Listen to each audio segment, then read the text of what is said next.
So in today class we'll discuss about some more concepts related to process control.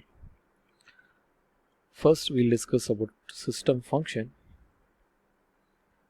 The purpose of using this system function is that if you wanted to run a particular command as part of the program, then we can invoke the system function.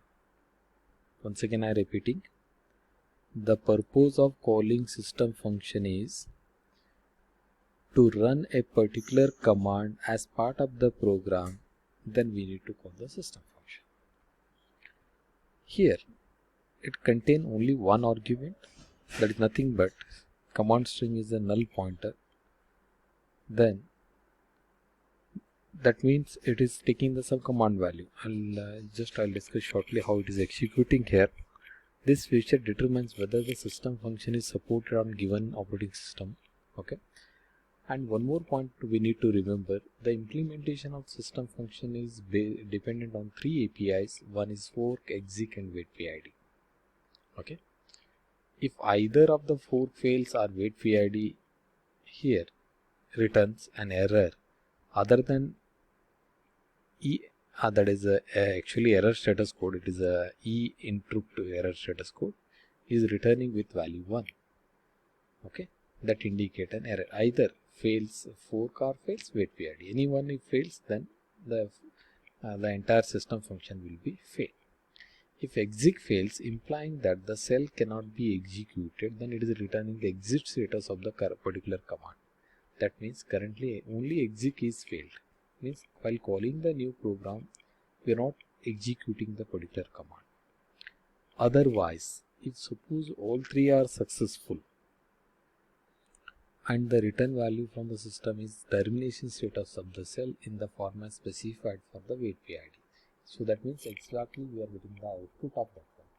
But one point to keep in mind, the purpose of calling system function is to run a particular command as part of the program here.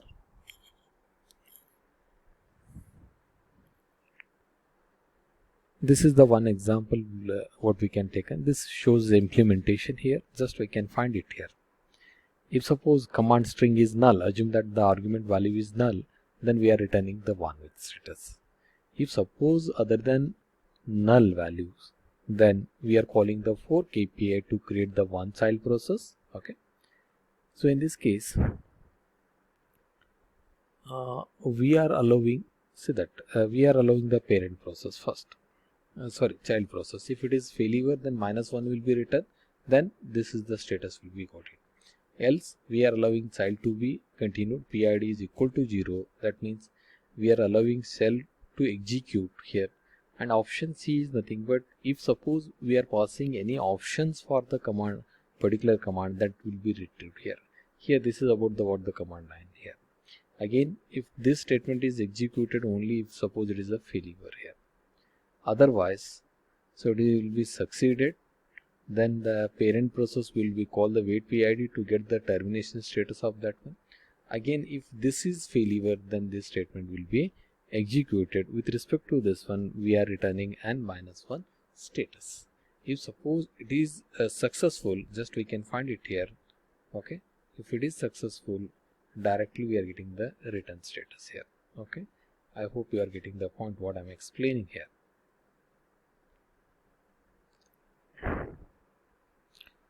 Then we are invoking the system function as part of the main function here. Just we can find it here. I am calling system function to run the command date. Okay. Now we are not executing date command in the prompt. Rather than that, just we are executing that date command as part of the system function. Okay.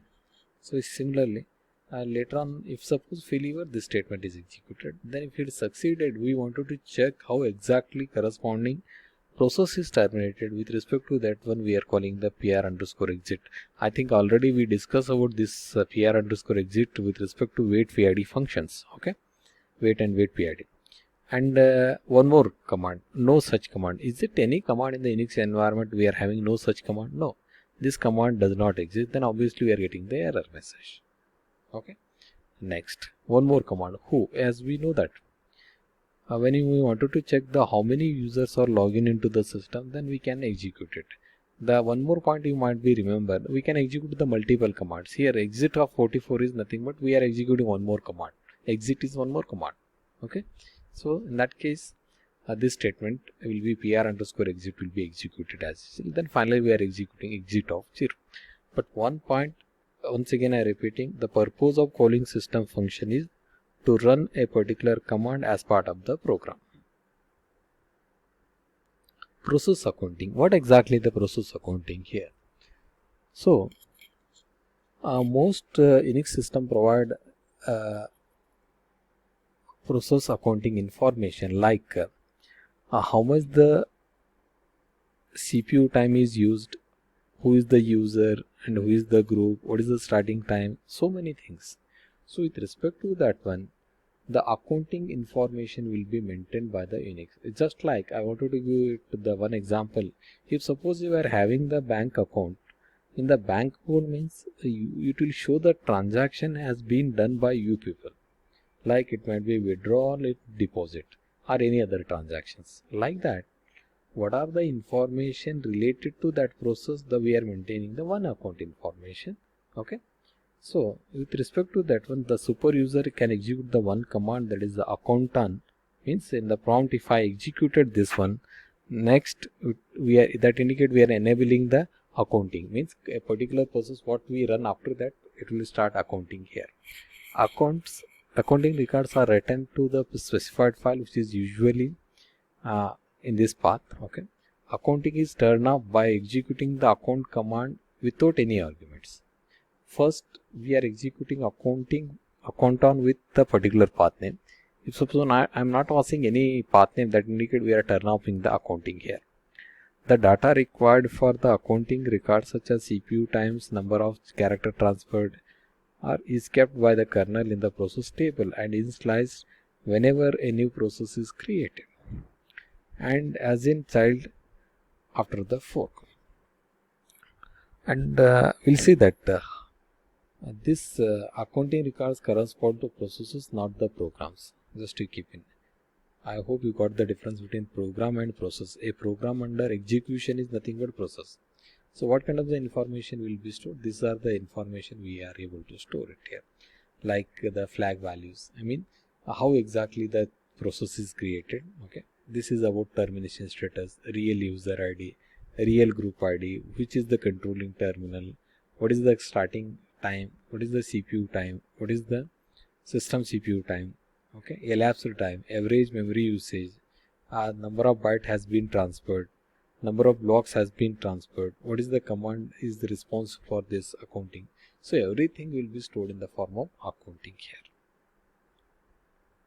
So account flag is nothing but this is about I am talking about this one. With respect to this one, we are having the certain flag. Means if suppose the flag value is A4, that indicate the current this process is a result of the fork. Result of the fork means due to fork only this process is created, but never call the exec. Okay, fine. Like that other flag values are there. So process accounting is how it will be done. Just I'll take the one example here. We are calling the fork to create the child process. Then if it is failure, then this statement is executed. Otherwise, we are allowing the process here. PID is not equal to 0. That means we are allowing the parent to execute first. Then that will execute to sleep. Then exit. Means parent is terminated now. Parent is terminated, and we are allowing the first child. Then the first child will become the parent, and it will create the one child process. One more time, again PID not equal to 0 means parent is we are entered to the sleep mode, and then we are executing the abort. Okay.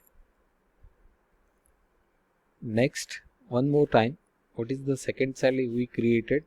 So that will become the parent. Then since once again it is else if PID is not equal to 0 means second child will become the parent. Here we are allowing to execute this one. Okay. Next, the third child, what it is created, it will become the parent, and that will call the fork API. And but here the third child itself is the parent here. Then we are allowing that one with the sleep of 8 here, then it is exit of 0. Okay, then finally we are executing this fourth child here. I think this program is how it is executed. I'll show here. Can you tell me which one is executed first here? I think the which is terminated first, that is important here.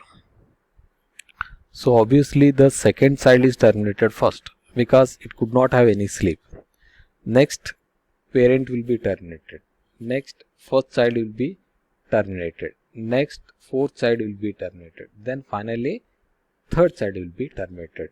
So one point you keep in mind with respect to process accounting, we are retrieving the process accounting information that the order in which the process is terminated, not in which the order were started.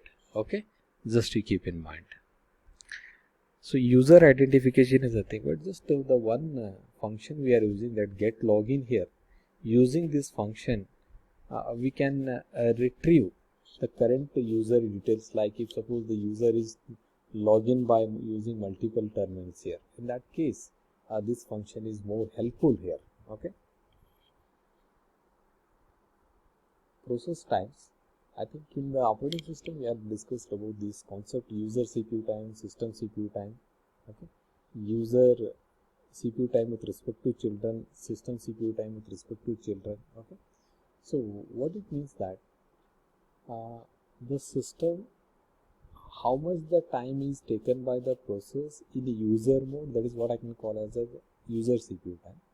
How much the time taken by the system CPU in the kernel mode by the process, that is what I can call as a system CPU time.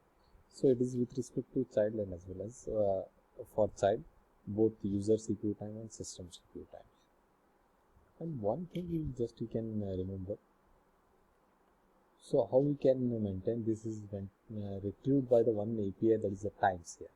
So this time is containing the only one argument, that is a buffer. It is pointing to the one structure named as TMS. Okay, so that's what. Note that the structure does not contain any measurement for wall clock time.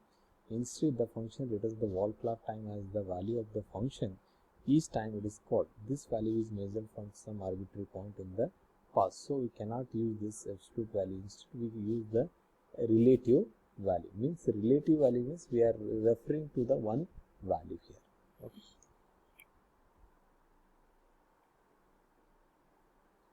Again, it is a continuation.